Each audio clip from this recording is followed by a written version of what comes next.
You know how I'm always like, I won't be acquiring any more books next month? Yeah, well, while I was away in April and in May, I kinda maybe got a shit ton of books. And I am not proud, but I am happy because who is not happy to get new books? I am going to split them. I'm going to do the stuff that I got from publishers first, and then in the next video I'll do the stuff that I bought myself and that I borrowed from the library and from friends and stuff like that.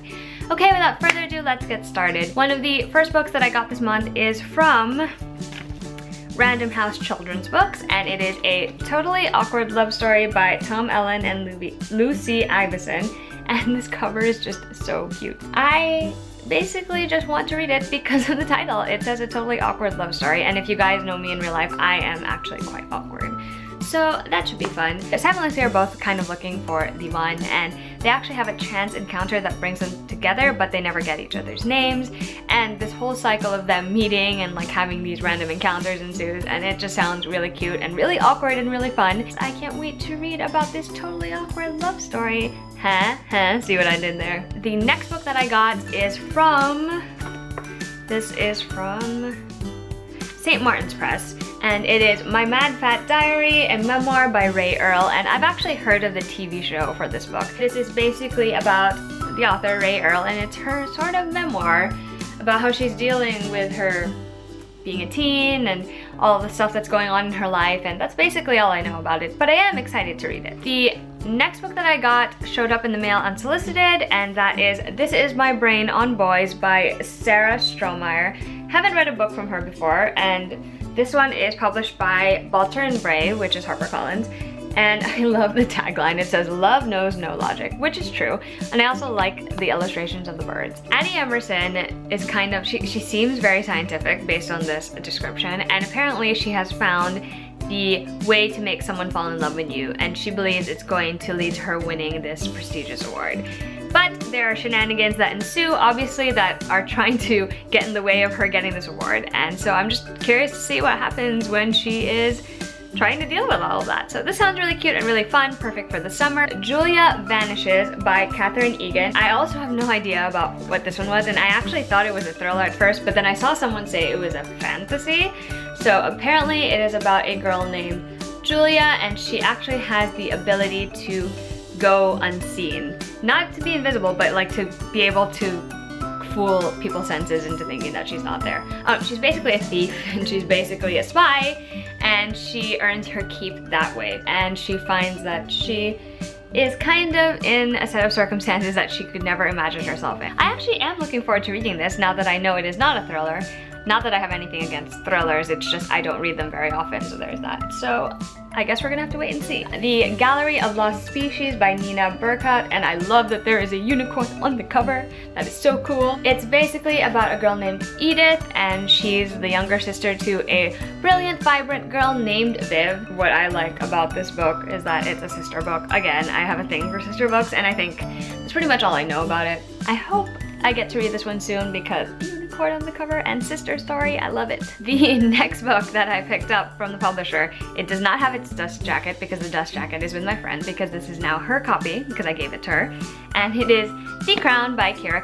Don't know anything about the plot because I refuse to read it because I don't want to get spoiled, but my best friend did read this and she enjoyed it, and I hope I enjoyed it as much as she does. I have to read the Heir first, but you know, that'll happen too. I also got a copy of Traitor Angels by Anne Blankman in the mail, and I did mention this one in my wrap-up. It's basically about a girl named Elizabeth Milton, who is the daughter of John Milton, the writer of Paradise Lost, and she basically finds herself on this crazy scavenger hunt following all sorts of clues, and it's all the skills that she's ever been taught by her dad. She's finally using them.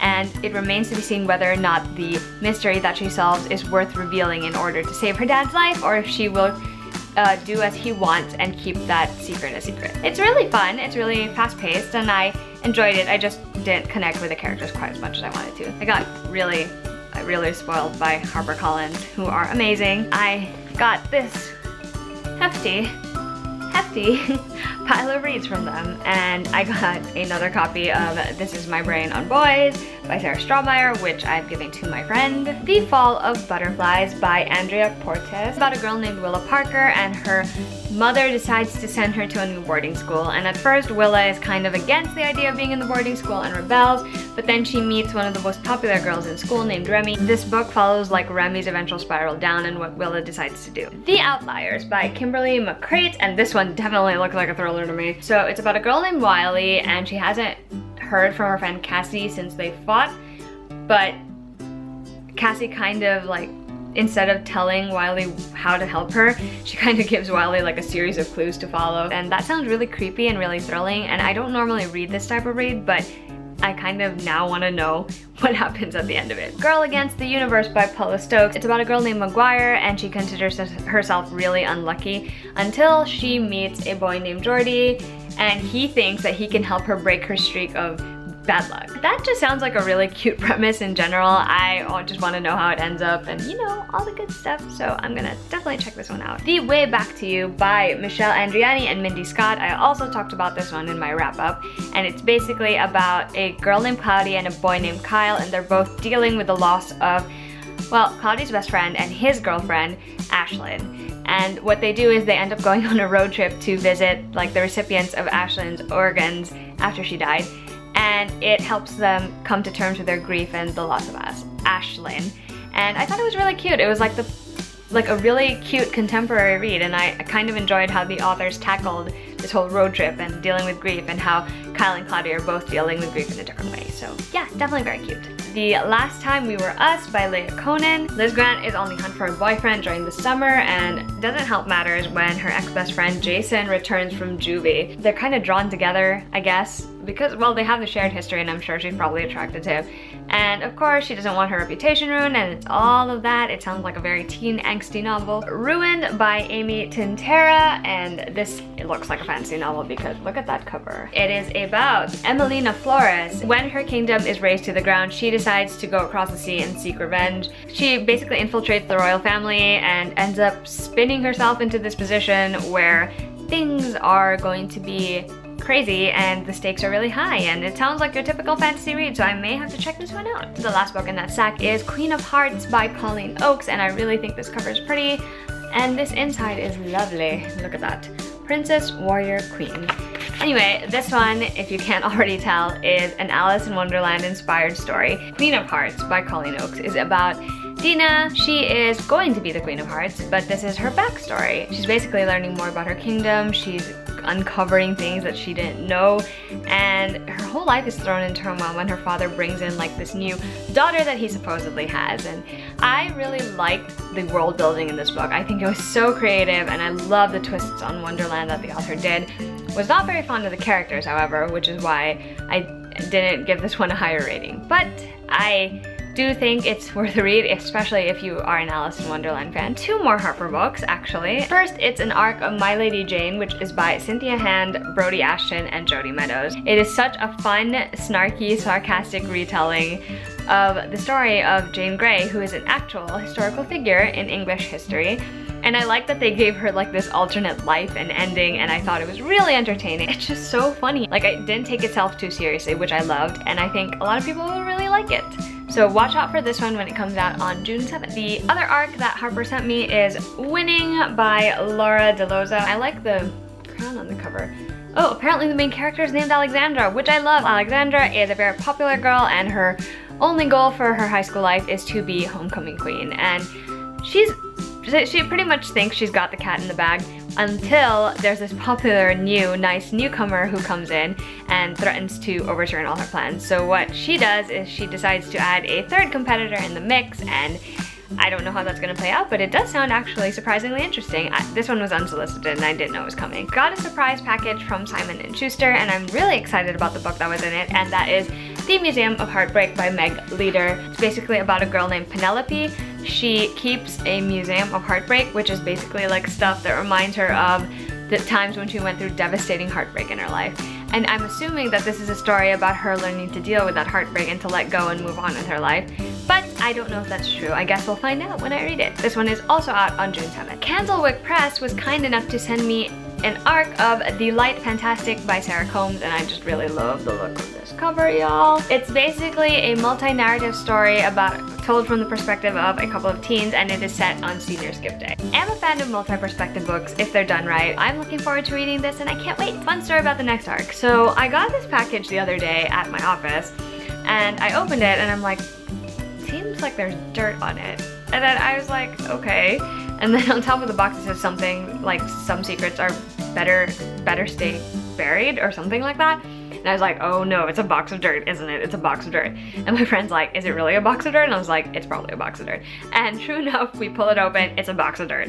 But in a Ziploc bag under all that dirt was an arc of The Cresswell Plot by Eliza Wass. The Cresswell siblings have lived in this house their entire life with their father and their mother, and that's basically their whole world. And they follow all the rules and everything. One of the Cresswells, her name is Castella. She's never really disobeyed the rules, but then this boy offers her the chance to like experience other things in life that she may not have experienced, and she suddenly sees that there's more possibilities out there for her. It sounds creepy and awesome, and I definitely can't wait to read it, especially after that awesome marketing like package. From Bloomsbury, I got a copy of Poppy by Mary Hooper. Poppy is of the lower class and she is going to be a servant to the family of the guy she actually likes, and they can never be together because of the class divide at that time.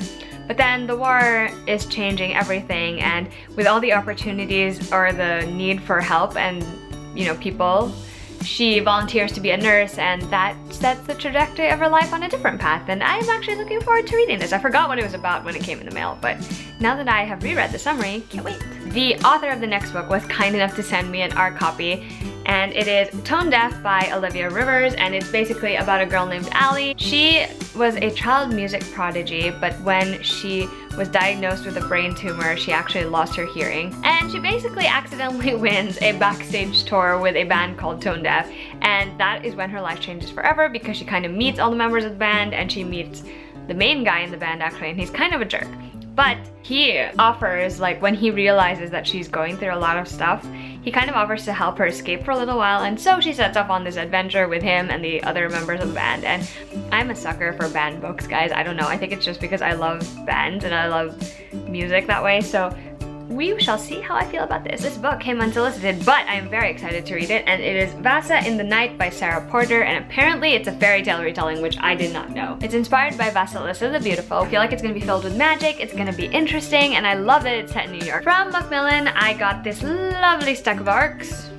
Ta-da! First we have Rebel Genius, which is by Michael Dante DiMartino, and he is the co-creator of Avatar: The Last Airbender, which is exactly the reason I ended up picking up this book. Art is powerful, dangerous, and outlawed, and all the artists possess geniuses, which are basically a living embodiment, sort of like a bird that represents their spirit. If you're caught with one, you're dead, because that's outlawed. The main character who finds himself having a genius finds this like secret underground group that trains their geniuses and all of that. I just can't wait to read it. It's middle grade, by the way, in case you were wondering. A Darkly Beating Heart by Lindsay Smith, and this is a Japanese-inspired fantasy. It's about a girl named Reiko, and she's kind of like, she's leading a bit of a troublesome life, so her parents send her to, you know, go for the for a visit with her relatives in Japan, and while she's in Japan, she visits this village where she gets transported back in time into the body of another girl named Miyu, and I just think that sounds fantastic. I can't wait to read it, so yeah, excited. Blood Red Snow White by Marcus Sedgwick. It's based on the life story of an author named Arthur Ransom. He moves to Russia, doesn't realize that a revolution is about to occur, and he is in Russia when the revolution occurs. He kind of ends up involved in it in his own way. This Adventure Ends by Emma Mills. I really enjoyed her debut, First and Then, last year. So this is basically about a girl named Sloane, and she moves to New York from Florida, and she ends up meeting this group of friends. And I always love reading YA novels where the main character kind of finds a friend group that fascinates her and that she can belong to. I can't wait. It sounds like fun. The Lovely Reckless. It's basically about a girl named Frankie Devereaux, and she would rather forget about all the tragedy that has gone on in her life up until this point. So she kind of moves from her privileged life into a not-so-privileged neighborhood to live with her father, who is an undercover cop. And while she's in the neighborhood, she kind of meets this guy, one of those guys that you should probably stay away from, but you can't. He is a street racer, and that alone is enough to give you an idea of the conflict of the story and how it's gonna, you know, lead to certain things. And I am actually quite looking forward to reading this one. 100 Hours of Night by Anna Waltz. And okay, the main reason I picked this up is because Anna was actually here when Hurricane Sandy happened, and she was inspired to write this story. It's basically about one girl's experience during that night. There you have it, guys. That is part 1 of my spring, I'm just gonna call it my spring book haul, and I'm so grateful to all the publishers who sent me all this fun stuff. So thank you all for that. Tune in for my next video, which will be part 2 of this haul. Alright, I'll see you guys soon. If you like this video, please give it a thumbs up, and I would love it if you subscribe to my channel. Also, all of my social media links are down below, and if you want to follow me anywhere, you can do so. Anyway, I'll see you guys next time. Bye!